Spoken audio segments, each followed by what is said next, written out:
अभय सिंह चौटाला 2029 में इनेलो को प्रदेश की मजबूत सियासी ताकत बनाने के लिए हर मुमकिन कोशिश कर रहे हैं। उनकी मेहनत के बलबूते पर ही इनेलो आज की तारीख में वापसी करती हुई नजर आ रही है। 2024 के मुकाबले में इनेलो मजबूत भी दिख रही है। इनेलो में कई पूर्व विधायक शामिल हो चुके हैं। इनेलो में कई दूसरे सेकंड और थर्ड लाइन के नेता भी शामिल हो चुके हैं। ऐसे में अभय सिंह चौटाला ने मिशन बांगर को अमली जामा पहनाने का फैसला किया है। नमस्कार, मैं हूं कुलदीप शुरान। आज हम खरी न्यूज में चर्चा करेंगे इनेलो के मिशन बांगर की और करण चौटाला की भूमिका की।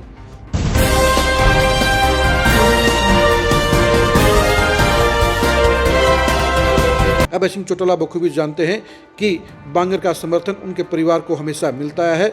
चाहे 2009 था, चाहे 2014 था और चाहे 2019 था, उन चौटाला परिवार की पार्टियों को बड़ी सफलता बांगर में मिली थी।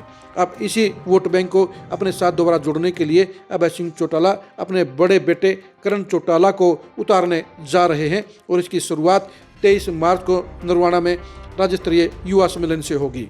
करण चौटाला की बांगर में एंट्री खास मायने रखती है। करण सिंह चौटाला की मौजूदगी बांगर में नई समीकरणों को पैदा करने का काम करेगी और इनेलो को मजबूती देने का काम भी करेगी।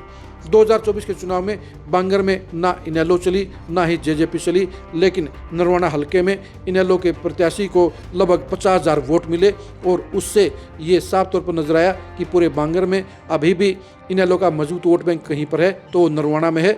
नरवाना के साथ साथ उचाना में, सफीदों में, कलायत में और टोहाना में पुराने वोट बैंक को वापस लाने के लिए ही करण चौटाला को मिशन बांगर में लगाया गया है। मिशन बांगर में करण चौटाला का उतरना जहां इनेलो को मजबूती देने का काम करेगा, वहीं परिवार की दूसरी पार्टी जेजेपी के लिए परेशानियां बढ़ाने का काम करेगा। 2019 में जहां बांगर में जेजेपी का बोलबाला था, वहीं 2024 में जेजेपी का सुपड़ा साफ हो गया और अब उस वोट बैंक को दोबारा वापस जोड़ने के लिए ही इनेलो कोशिश कर रही है।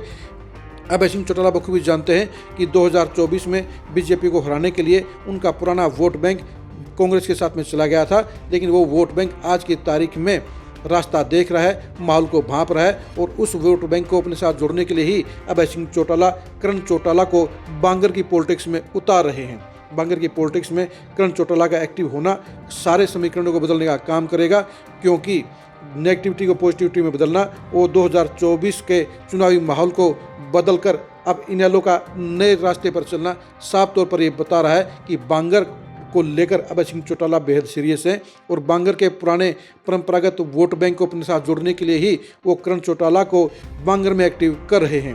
करण चौटाला अगर बांगर में लगातार एक्टिवेट होंगे, लगातार कार्रवाई करेंगे, लगातार अपने पार्टी के जनाधार को बढ़ाने का काम करेंगे तो इनेलो 2029 में यहाँ मजबूत ताकत बन सकती है। लेकिन यह भी खास बात है कि इनेलो जितनी मजबूत होती जाएगी उतनी ही जेजेपी कमज़ोर होती जाएगी, क्योंकि दोनों ही पार्टियों का वोट बैंक एक है और ये वोट बैंक चौधरी देवीलाल के टाइम से और ओम प्रकाश चौटाला के टाइम से ही अपनी अलग पहचान, अलग ताकत और अलग धमक रखता आया है। और देखने की बात यही रहेगी कि करण चौटाला की ये एंट्री बांगर में क्या गुल खिलाने का काम करती है और 23 मार्च 2026 को युवा सम्मेलन में करण चौटाला की अगुवाई में इनेलो कितना बड़ा शक्ति प्रदर्शन नरवाना में करके अपना डंका बजाने का काम करती है।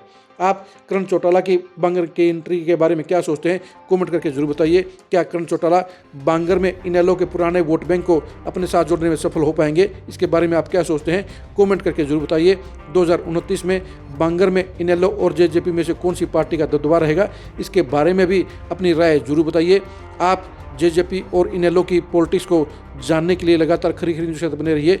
करण चौटाला के बांगर पर इम्पैक्ट को जानने के लिए भी आप लगातार खरी न्यूज़ के साथ जुड़े रहिए। आप हमारे फेसबुक पेज को फॉलो कीजिए, आप हमारे यूट्यूब चैनल को सब्सक्राइब कीजिए। नमस्कार।